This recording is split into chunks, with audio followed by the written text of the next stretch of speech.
Ya, todo tuyo. ¿El puntero cuál es? El puntero... Pero que no hay. Soy yo, Marco. Pues... Puntero... Vale, pues voy a presentar el trabajo de contar caminos en árbol, ahora explicaré qué consiste exactamente. Bueno, está situada en el área de la combinatoria y teoría de grafos, por esta zona del mapa. Antes de empezar, pues, me gustaría dar las gracias a Mercedes y a Emanuel. Fue un trabajo que empezó hace varios años. Una colaboración cuando tanto yo como mis compañeros Álvaro y Adrián estábamos en la carrera los tres. Y bueno, pues fuimos tirando del hilo y al final pues ha quedado un trabajo interesante. Y todo gracias a que ellos pues, confiaron en unos chavales que tampoco tenían mucha idea en ese momento de lo que hacíamos. Ahora tampoco, pero... primero voy a explicar cuál es el problema que hemos tratado. Os recordar un par de definiciones básicas. Los grafos son un conjunto de vértices y un conjunto de aristas que conectan esos vértices los suponemos no dirigidos, sin bucles. Entonces, cada arista conecta dos vértices distintos y la arista que va de B a A es lo mismo que la arista que va de A a B. En concreto, los árboles son un caso particular de grafos, que son los grafos acíclicos, es decir, que no contienen camino cerrado. Un ejemplo puede ser este, de 6 vértices. Entonces, el contexto del problema es, consigamos un árbol con un número finito de vértices, n vértices en concreto. Suponemos que los vértices simplemente es el conjunto de los números de 1 hasta n. Y una caracterización de los árboles frente al resto de grafos es que entre dos vértices siempre existe un único camino entre ellos. Notamos por P y J el único camino entre dos vértices I y J. Y su distancia, pues tiene sentido definirla como el número de aristas que hay en ese camino. Y a partir de esas distancias podemos construir una matriz, que la entrada I y J pues será la distancia del vértice I al vértice J. Un ejemplo, en el árbol que consideré anteriormente, numeramos los vértices de una cierta forma. Por ejemplo, la distancia del vértice 1 al vértice 6 es 3, porque hay 3 aristas en el camino que los une. Y la matriz de distancias es la que aparece aquí. Hay ceros en la diagonal, es simétrica por las propiedades de la distancia. Y bueno, no sé vosotros, pero yo cuando veo una matriz, pues, lo primero que pienso, la primera cosa que pienso es, pues voy a calcular el determinante. A ver si es regular o tal. Antes de nada, comentaros que para calcular el determinante de la matriz, aquí da igual qué numeración haya cogido en los vértices, porque si yo cojo otra numeración distinta, es como cambiar dos filas y dos columnas, entonces me queda igual, cambiar el determinante de signo dos veces. Para el caso de los árboles de 6 vértices, estas son las 6 clases de isomorfía de los árboles. Todo árbol se puede expresar de una de estas 6 formas, con 6 vértices. Le doy una numeración a los vértices, cualquiera. Estas son las correspondientes matrices de distancia. Y lo que ocurre es que cuando calculo el determinante de todas ellas, pues me da el número. Pues parece que hay alguna especie de relación, no está tentado de decir, oye, pues solo depende del número de vértices. Hay que probarlo, pero efectivamente es verdad. Esto lo probaron Graham y Pollack en 1971. El determinante de la matriz de distancia del árbol sigue esa expresión. Está ahí, pues ya está probado. Pero a los que trabajan o trabajamos en álgebra combinatoria, pues uno cuando ve esta fórmula, pues oye, n-1, 2 elevado a n-2, una expresión muy combinatoria. En concreto, como todo árbol tiene, de n vértices tiene n-1 aristas, y esto lo puedo expresar como -1 elevado al número de aristas, número de aristas, y 2 elevado al número de aristas menos.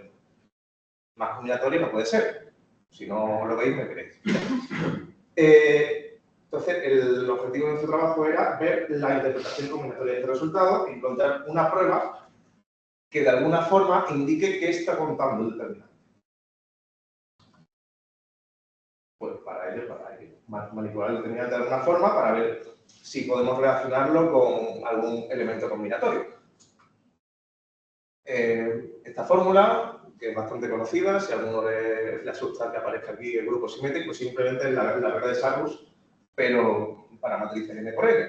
El signo de la permutación es el número, la permutación es una forma de ordenar los números del 1 hasta el n, y el signo de la permutación es el número de inversiones en el orden de inversiones en el orden de los números que induce esa permutación. Si el número de inversiones es par, el signo es 1, y si es impar, apenas 1. Simplemente eso. Un ejemplo para ver cómo queda el determinante, consideramos este grafo camino, denoto por m sub sigma el sumando correspondiente a la permutación sigma. Para el caso de la permutación 1, 4, 2, 3, bueno, esto quiere decir que el 1 va al 4, el 4 va al 2, y el 2 va al 3, y el 3 va al 1.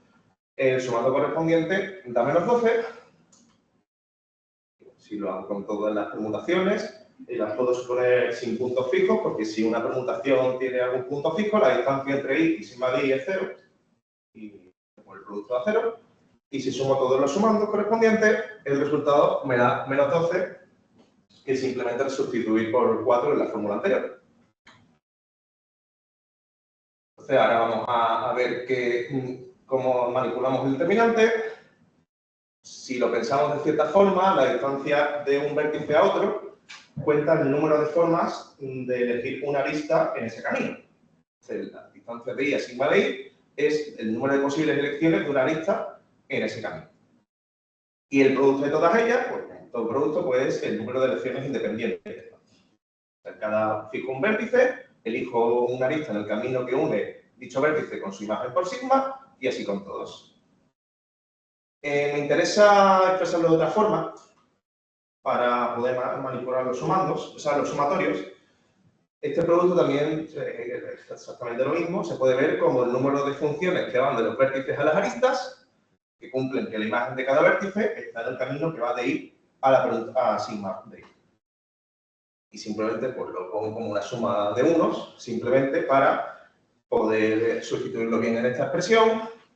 Y al final, determinante de la matriz de distancia, me queda este doble sumatorio, que si uno lo ve, pues es mucho más complicado que antes. Ahora los índices de sumación son mucho más feos, ¿no?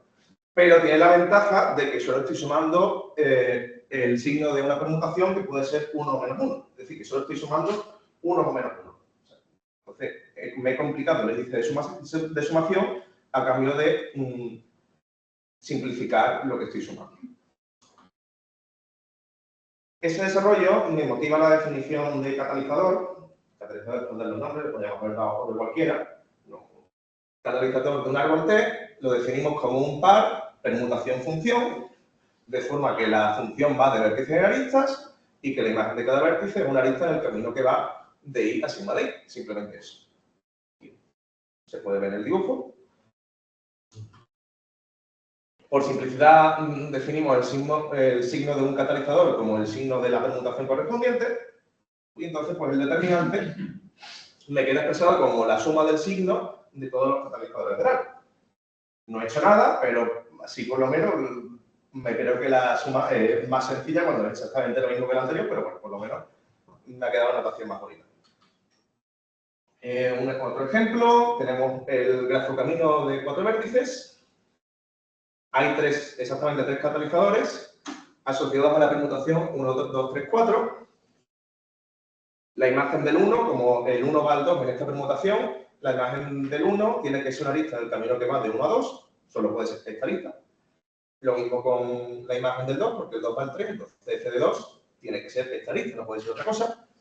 Y para lo único que sí hay tres elecciones posibles es para f de 4, porque es el 4 va al 1, pues puedo elegir tres imágenes para f de 4, cada una de las tres aristas del árbol. Este, digamos, que es el planteamiento de, digamos, el marco de trabajo con el que hemos manipulado este determinante, y ahora hemos reducido nuestro problema de calcular el determinante a un problema combinatorio de contar una serie de objetos. ¿Cómo calcular la suma?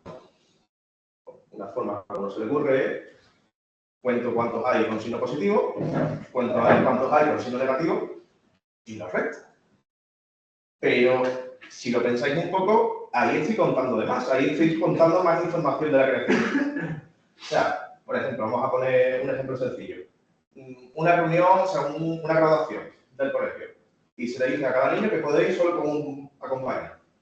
Si a uno le preguntan cuánta gente va a la graduación, pues tiene que poner a alguien en la puerta y decir, pues, contarlos uno a uno a medida que van entrando. Pero si te preguntan, oye, ¿vienen más padres o más niños? Pues la respuesta es, vienen el mismo número de padres que de niños. No me hace falta tener a nadie contando en la puerta. Entonces, no, para calcular esa diferencia, no me hace falta saber cuántos hay positivos y cuántos hay negativos. ¿Vale? Vale. Siguiendo la idea que os he comentado, definimos involución. Bueno, esto es no solo de este trabajo, una definición conocida, una involución sobre un conjunto es una aplicación del conjunto en sí mismo, de forma que compuesta con ella misma la identidad, es decir, de forma que ella es su propia inversa. En este contexto definimos que es cancelativa si cambia el signo de todos los catalizadores si no son puntos fijos de la aplicación. Es decir, si un catalizador es punto fijo, si va a sí mismo, no puede cambiar ese signo. Pues mientras no sea un punto fijo, exijo que cambie el signo. La idea es la siguiente. Si yo tengo este conjunto de catalizadores, 5 con signo positivo y 3 con signo negativo, lo que va a hacer una involución de este tipo es haber algunas que sean puntos fijos, es decir, que esas están ahí, no les puedo hacer nada, pero para el resto, que no son puntos fijos, como me cambia el signo, estoy emparejando sumando positivos con sumando negativos. Entonces, cuando se va a cancelar la suma, y en resumen, la suma de estos signos se corresponde únicamente con la suma de los puntos fijos. Ahora solo queda pues, encontrar una buena involución que me cancele muchos términos. Un ejemplo tonto de cómo usar involuciones de este tipo, cancelativas, es calcular este sumatorio. Esto, alguien me puede decir, bueno, pues usar el binomio de Newton, ¿qué debe hacer? Pero vamos a suponer que no conocemos el binomio de Newton, vamos a hacerlo de otra forma, un poco más engorrosa, pero tiene su sentido. Como sabéis, este número combinatorio cuenta el número de subconjuntos de un conjunto de elementos, el número de subconjuntos que tienen exactamente k elementos. Entonces, esto lo puedo expresar como esta suma. Y en resumen, esta suma es la suma alternada indexada en los subconjuntos del conjunto de, este es el conjunto de números del 1 hasta 9. Esto, estamos en el contexto anterior, una suma de unos y menos unos. Defino esta involución, a cada conjunto A le hago la suma, la diferencia simétrica con el conjunto N. Esto quiere decir, si el conjunto A contiene a N, se lo quito, y si el conjunto A no contiene a N, se lo pongo. Eso me está cambiando la paridad del conjunto. Si el conjunto era par, le estoy quitando un elemento, entonces el número de elementos es impar y viceversa. He construido una involución sin punto fijo, es cancelativa, me cambia el signo, pues pruebo que esa suma vale. Este ejemplo, que es un poco tonto, pues es, digamos, ilustra por qué las involuciones cancelativas son útiles en el problema en el que estamos trabajando.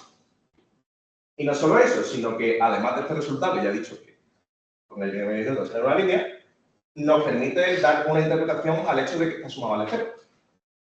Que es que todo conjunto finito no vacío tiene tanto subconjuntos de cardinal par como de cardinal impar. O sea que algo aplicando el binomio de Newton pues no es tan evidente.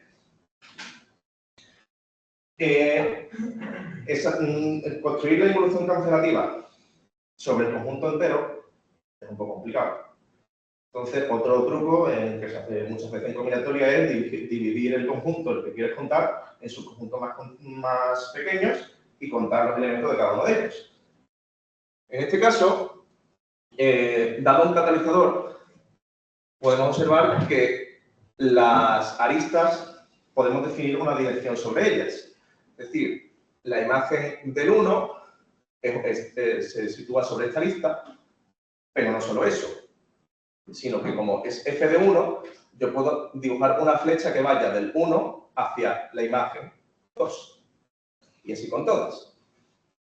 Entonces, me quedan definidos unos diagramas de flechas que me permiten definir qué flujo de flecha, que es simplemente un multiconjunto, porque puede haber flechas repetidas, sobre las flechas que me induce un catalizador. Crear un flujo de flechas sobre un árbol va a ser un subconjunto, o sea, un conjunto con posibles repeticiones, un multiconjunto de n flechas. Entonces, yo lo que hago es, el determinante, que era la suma de los signos de los catalizadores, me divido esa suma en todos los posibles flujos de flechas y por cada catalizador lo agrupo en su diagrama de flechas correspondiente, ¿vale?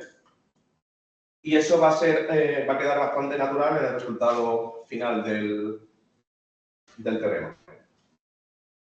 Otro ejemplo, pues el mismo árbol de 4 vértices, el grafo camino, considero este flujo de flechas, 4 flechas, una que va del 1 al 2, otra que va del 2 al 1, y lo mismo con el 3 y el 4. Pues hay 4 posibles catalizadores que tienen ese diagrama de flechas correspondiente.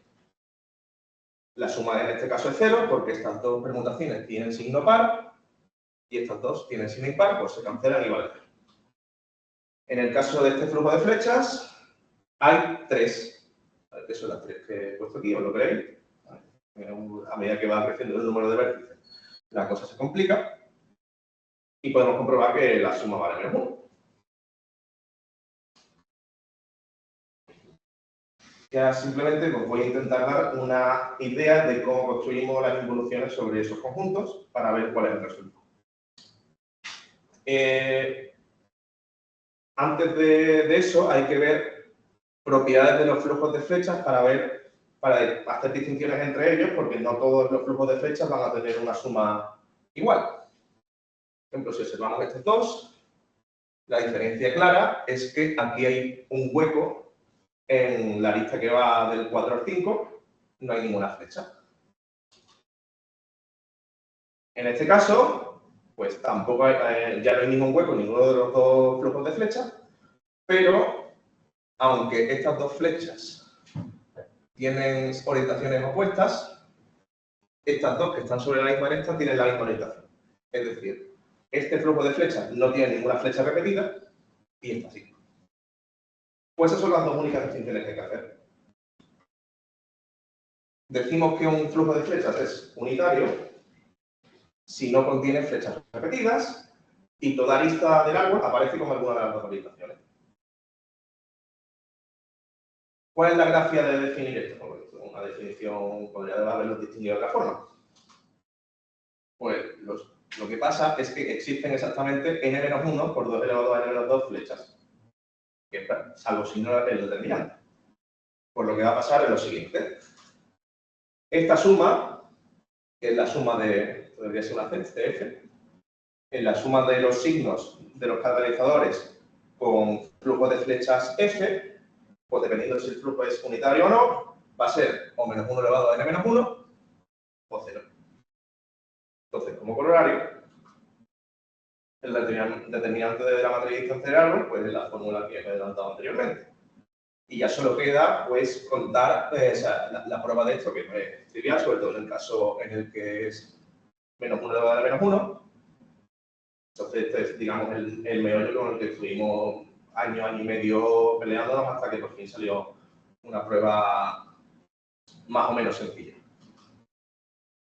Voy a dar simplemente, para terminar, una idea de cómo es la involución en el caso en el que no sea unitario, que es lo más sencillo, porque simplemente es una involución sin punto fijo, donde todo se cancela y vale 0. Por ejemplo, en el caso de que tenemos dos flechas paralelas, si tenemos, por ejemplo, estos dos vértices, este es el vértice I y el vértice J, de forma de que F de I y F de J son los dos la misma flecha, y aquí están sus imágenes por sigma, pues lo que hago simplemente es transponer las imágenes de sigma I y sigma de J, llegando a este dibujo, y como al componer una transposición por una permutación siempre me cambia el signo, pues estoy cambiando el signo de catalizador y el resultado me da 0. Para el caso en el que en vez de ser una flecha doble hay un hueco, la idea es similar. aplico la transposición y la suma relación. Y,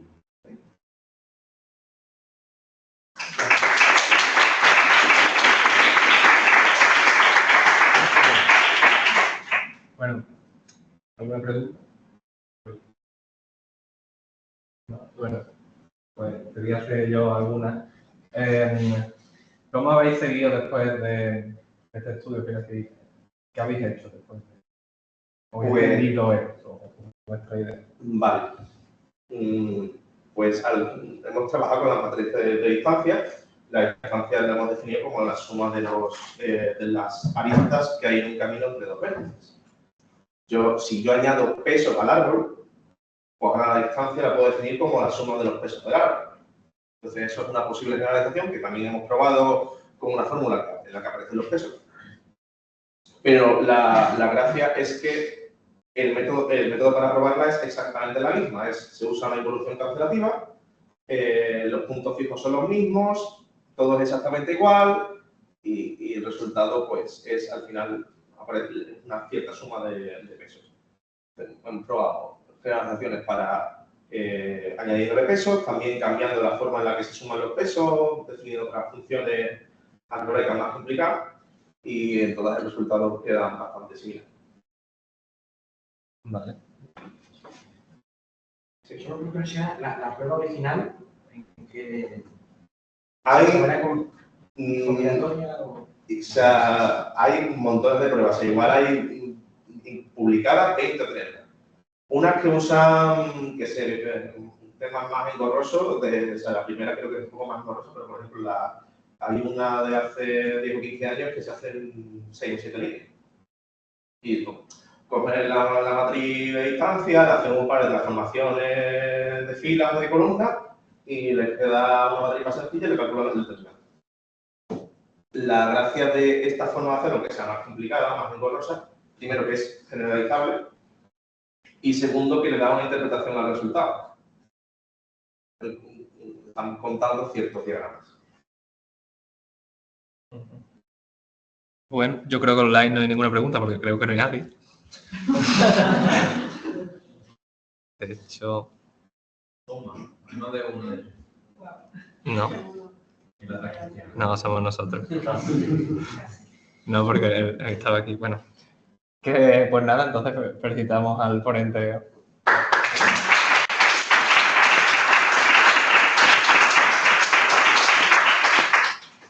Y nada, levantamos la sesión, podemos ir a comernos los pastelitos.